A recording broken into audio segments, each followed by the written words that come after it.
RS Bengali ক্লাসরুমে সকলকে স্বাগত। আজকের ভিডিওতে আমি 2026 সালের প্রথম পর্যায়ক্রমিক পরীক্ষার মডেল প্রশ্নপত্র নিয়ে আলোচনা করব। আজকের ভিডিওতে থাকছে ষষ্ঠ শ্রেণীর ভূগোল মডেল প্রশ্নপত্র নিয়ে আলোচনা। এই ভিডিওতে যে প্রশ্নগুলো নিয়ে আমি আলোচনা করব, আমি কখনোই বলবো না যে এই প্রশ্নগুলোই হুবহু তোমরা পরীক্ষার খাতায় গিয়ে কমন পাবে। তবে কথা নিঃসন্দেহে বলতে পারি, এই ভিডিওতে আলোচিত প্রশ্নগুলো ভীষণ গুরুত্বপূর্ণ প্রশ্ন, পরীক্ষায় আসার মতো প্রশ্ন।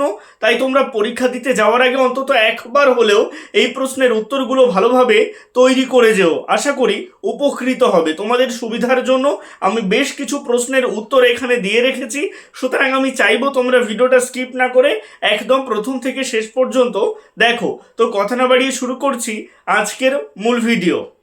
এক দাগে বলা হচ্ছে, সঠিক উত্তরটি নির্বাচন করো। প্রতিটি প্রশ্নের মান 1। এখান থেকে মোট 6টি প্রশ্নের উত্তর লিখতে হবে।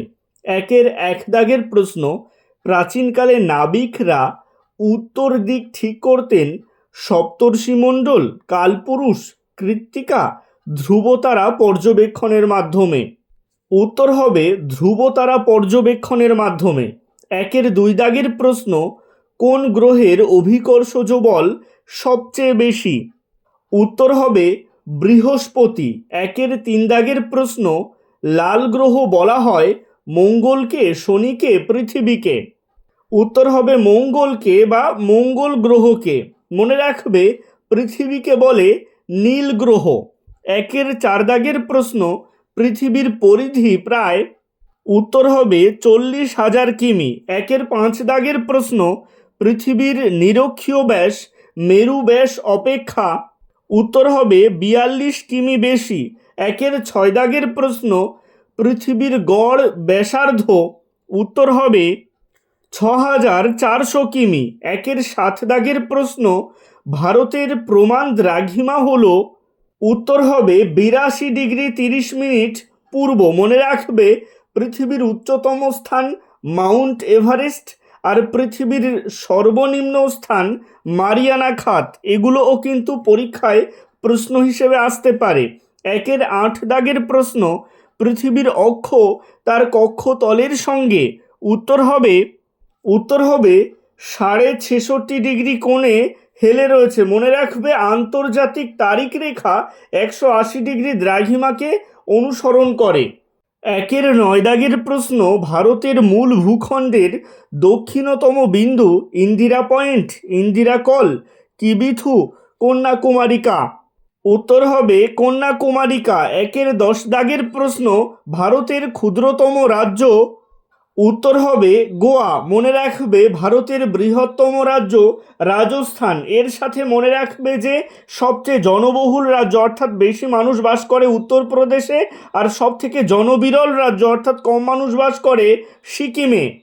এবারে চলে আসছি দুই দাগে। এখানে বলা হচ্ছে অতি সংক্ষেপে উত্তর দাও। প্রতিটি প্রশ্নের মান 1। এখান থেকে মোট 4টি প্রশ্নের উত্তর লিখতে হবে। দুয়ের এক দাগের প্রশ্ন, ভারতের দীর্ঘতম হিমবাহের নাম কি? উত্তর হবে সিয়াচেন। এগুলো পূর্ণ বাক্যে উত্তর লিখবে ভারতের দীর্ঘতম হিমবাহের নাম সিয়াচেন। দুয়ের দুই দাগের প্রশ্ন, ভারতের উচ্চতম পর্বত শৃঙ্গের নাম কি? উত্তর হবে গজউইন অস্টিন। দুয়ের তিন দাগের প্রশ্ন, শিবালিক ও হিমালয়ের মাঝের সংকীর্ণ উপত্যকাকে কি বলে? উত্তর হবে দুন বলে। দুয়ের চার দাগের প্রশ্ন, উপদ্বীপ বা উপসাগর কাকে বলে? এটা আলাদা আলাদা আসতে পারে, আবার একসাথেও আসতে পারে। লিখবে তিন দিকে স্থলভাগ দ্বারা বেষ্টিত জলভাগকে উপসাগর বলে, আর তিন দিকে জলভাগ দ্বারা বেষ্টিত স্থলভাগকে উপদ্বীপ বলে। দুইয়ের পাঁচ দাগের প্রশ্ন, সূর্যের সবচেয়ে কাছের গ্রহের নাম কি? উত্তর হবে বুধ। দুইয়ের ছয় দাগের প্রশ্ন, ভারতের রাজধানীর নাম কি? এটা সকলেই জানো, নিউ দিল্লি। দুইয়ের সাত দাগের প্রশ্ন, ভারতের মহাকাশ গবেষণা কেন্দ্রের নাম কি? উত্তর হবে ইসরো। এর পুরো নামও পরীক্ষায় আসতে পারে। মনে রাখবে ইন্ডিয়ান স্পেস রিসার্চ অর্গানাইজেশন।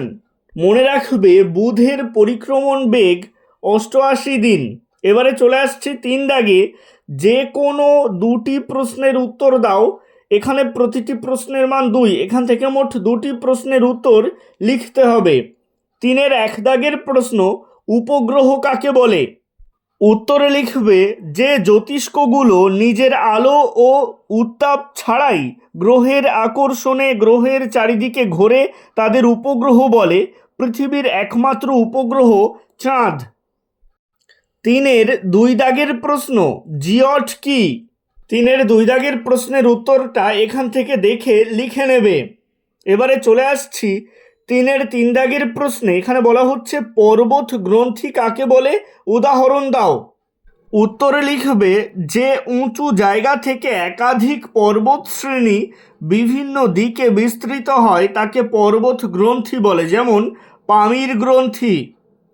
3-এর 4 দাগের প্রশ্ন, হিমালয় পার্বত্য অঞ্চলে জনবসতি তুলনামূলকভাবে কম কেন? উত্তরে লিখবে হিমালয় পার্বত্য অঞ্চলে জনবসতি তুলনামূলকভাবে কম হওয়ার কারণগুলি হলো: 1, হিমালয় পার্বত্য অঞ্চল অসমতল হওয়ায় যাতায়াত ব্যবস্থা ভালো নয়। 2, এখানে প্রচণ্ড ঠান্ডার জন্য বেঁচে থাকা খুব কষ্টকর। 3, এখানে পাথুরে মাটির জন্য চাষবাস ভালো হয় না। এবারে চলে আসছি 4 দাগে। এখানে বলা হচ্ছে কয়েকটি বাক্যে উত্তর দাও, প্রতিটি প্রশ্নের মান 3। এখান থেকে মোট দুটি প্রশ্নের উত্তর লিখতে হবে। 4-এর 1 দাগের প্রশ্ন, অক্ষরেখা ও দ্রাঘিমা রেখার পার্থক্য লেখো। এর উত্তরটা এখান থেকে দেখে লিখে নেবে। এখানে অনেকগুলি পার্থক্য রয়েছে। তোমাদের যত নম্বরের প্রশ্ন আসবে তার থেকে অন্তত 2 বা 3টে পয়েন্ট বেশি লিখবে। 4-এর 2 দাগের প্রশ্ন, প্রতিবেশী দেশ কাকে বলে? ভারতের কয়েকটি প্রতিবেশী দেশের নাম লেখো। উত্তরে লিখবে আমাদের বাড়ির আশেপাশে যারা থাকে তাদেরকে আমরা যেমন প্রতিবেশী বলি, ঠিক তেমনি কোনো দেশের আশেপাশে অবস্থিত দেশগুলিকে ওই দেশের প্রতিবেশী দেশ বলা হয়।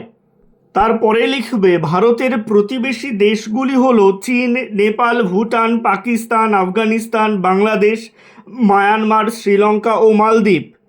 এবারে চলে আসছি 4-এর 3 দাগের প্রশ্ন। এখানে বলা হচ্ছে নিরক্ষরেখার মান কত? এটা হবে 0 ডিগ্রি। আর অক্ষরেখার 3টি বৈশিষ্ট্য লেখো। এই বৈশিষ্ট্যগুলো তোমরা 4-এর 1 দাগে যে প্রশ্নটা রয়েছে অক্ষরেখা ও দ্রাঘিমা রেখার পার্থক্য, সেই অংশে অক্ষরেখার অংশের যে পয়েন্টগুলো সেগুলো দেখে লিখে দেবে। 4-এর 4 দাগের প্রশ্ন, ভারতকে নদীমাতৃক দেশ বলে কেন? এই প্রশ্নের উত্তরটা তোমরা এখান থেকে দেখে লিখে দেবে। এবারে চলে আসছি 5 দাগে। এখানে বলা হচ্ছে যে কোনো দুটি প্রশ্নের উত্তর দাও, প্রতিটি প্রশ্নের মান 5। এখান থেকে মোট দুটি প্রশ্নের উত্তর লিখতে হবে। 5-এর 1 দাগের প্রশ্ন, সিন্ধু নদের অথবা গঙ্গা নদীর গতিপথ বর্ণনা করো। এই দুটোই ভালোভাবে পড়ে রাখবে। গঙ্গা নদীর গতিপথ প্রায় প্রত্যেকবার পরীক্ষাতে আসে, ভীষণ গুরুত্বপূর্ণ।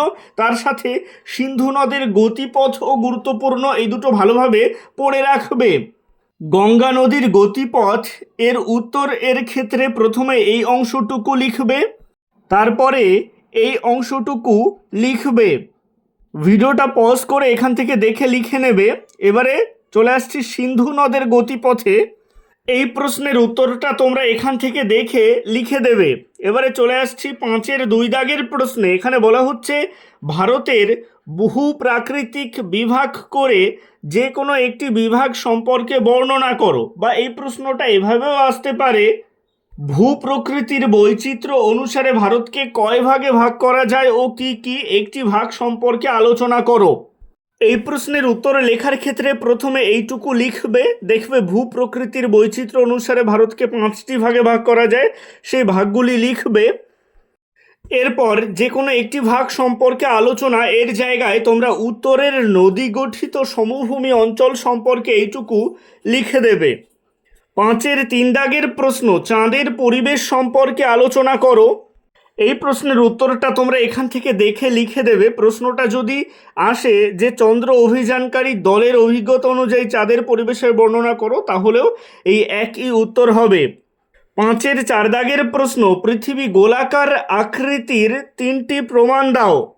এই প্রশ্নের উত্তরটা তোমরা এখান থেকে দেখে লিখে নেবে। এবারে চলে আসছি 5-এর 5 দাগের প্রশ্নে। এখানে বলা হচ্ছে ভারতের উত্তরের নদী গঠিত সমভূমি অঞ্চলের সংক্ষিপ্ত বিবরণ দাও। এই প্রশ্নের উত্তরের ক্ষেত্রে তোমরা পাঠ্য বইয়ের এই অংশটুকু সম্পূর্ণ লিখে দেবে। আজকের ভিডিওটা এই পর্যন্তই। ভিডিওটা ভালো লাগলে অবশ্যই একটা লাইক করে দিও এবং একই ক্লাসের বন্ধুদের সাথে ভিডিওটাকে শেয়ার করতে ভুলো না। ভালো থেকো, সুস্থ থেকো সকলে, আর অবশ্যই RS বেঙ্গলি ক্লাসরুমের সাথে থেকো। সবশেষে একটাই রিকোয়েস্ট, এখনও পর্যন্ত যারা চ্যানেলটিকে সাবস্ক্রাইব করে উঠতে পারোনি তারা অবশ্যই চ্যানেলটিকে সাবস্ক্রাইব করে দিও এবং পাশে থাকা বেল আইকনটিকে প্রেস করে অল বাটনে ক্লিক করে দিও নতুন ভিডিওর আপডেট সবার আগে পেতে।